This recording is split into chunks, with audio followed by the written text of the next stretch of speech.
My name is Cabby Mitchell III. I have no middle name.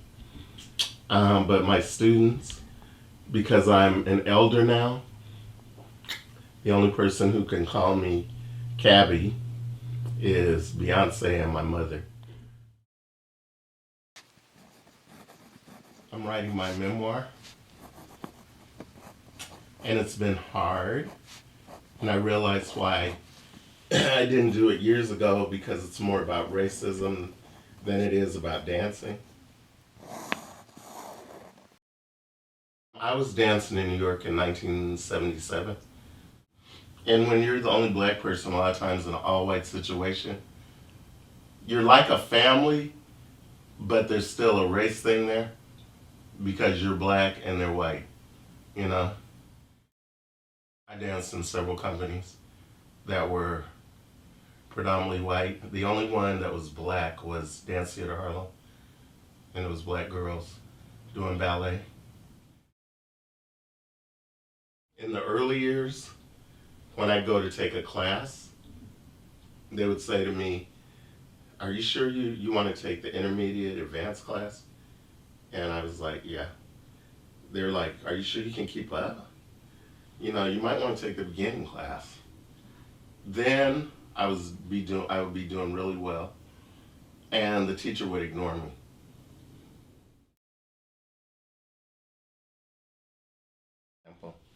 When I danced in Europe, I was thinking the people, I was in Holland.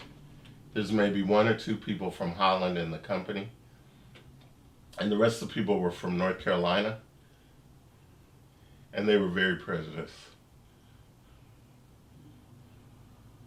And they went out of their way to get me out of there. Yeah, they drove me to there. It was like, you know, because the company was getting ready to get over. But what would they be looking at? Me, because I'm the only black person.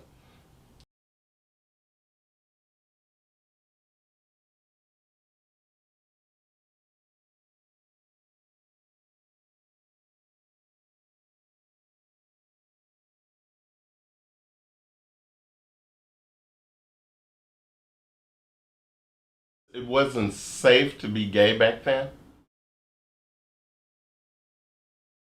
I was with some lesbians and gay guys, and the lesbians were like, "Oh, don't worry about it. It's a white man's disease."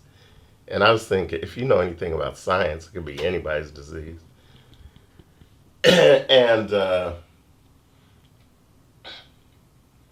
so they were like, and then it got to the point where people wouldn't eat after you, they wouldn't hug you, they wouldn't sit on a toilet seat after you, you know.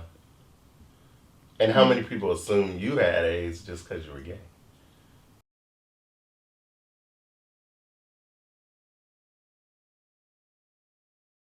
At the time, a lot of people died of shame.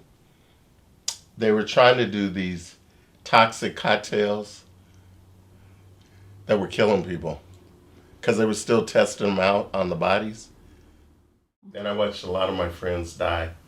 And not so much, I think they died from the embarrassment, you know? Mm-hmm.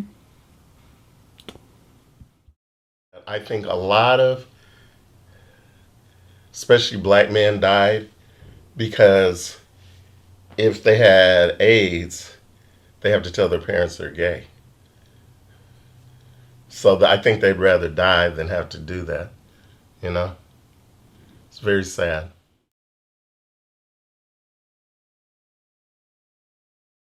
The first one was my teacher in San Francisco. And he says, "How come you don't come to see me?" Because I didn't want to see him like that, you know? Mm. He was dying. But I feel bad now because I would call him and talk to him. But I just was like, I don't know. Then um, there's a friend of mine who's had this beautiful body. And I went to his house one day, and he was so happy that somebody came to visit him. And he said, yeah, I haven't made my bed like for weeks. and he had gotten really thin, and his skin was kind of ashy.